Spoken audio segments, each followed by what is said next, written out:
O boks idmanını seçdi və onunla da addımladı, irəlilədi.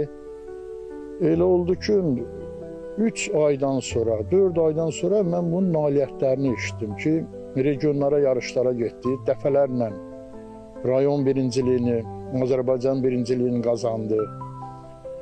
Həm özü ruhlanırdı, həm mən ruhlanırdım. Mən də başlayırdım ki, onu ruhlandıram.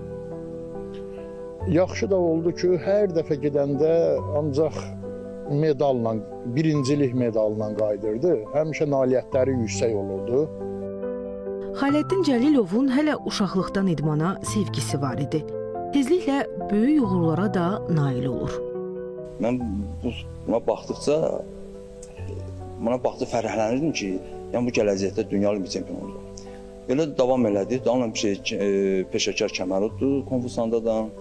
Türkiyədə döyüşlər arası dünya çempionatında çempion oldu, dünya kubokunun çempionu oldu.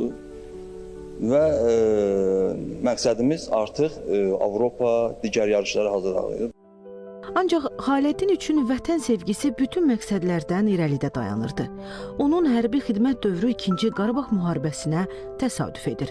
Xüsusi təyinatlı qoşunlarda döyüşən qəhrəmanımız kəşfiyyat qrupu ilə Murovdağ istiqamətində düşmənə meydan oxuyur. Göstərdiyi şücaəti ilə Murov Qartalı ləqəbini qazanır.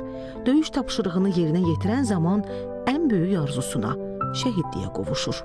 18 yaşında özünə o qədər hörmət qazanıb ki, hara gedirəm, hansı qapını açıram, orada Xaləddin haqqında çox gözəl sözlər eşidirəm. Elə bilirəm ki, mən əvvəllər elə bilirdim ki, Xaləddin təkcə mənim oğlumuymuş. Amma sonra şəhid olandan sonra gördüm ki, Xaləddin mənim yox, Azərbaycanın, vətənin oğluymuş. Bütün Azərbaycan xalqının oğluymuş mənim balam.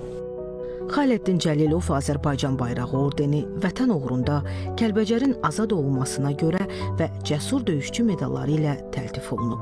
Al Məmməd Nəbiyev, Elmar Qasımov, Rəşidə Zülfüqarova, ASTV Xəbər.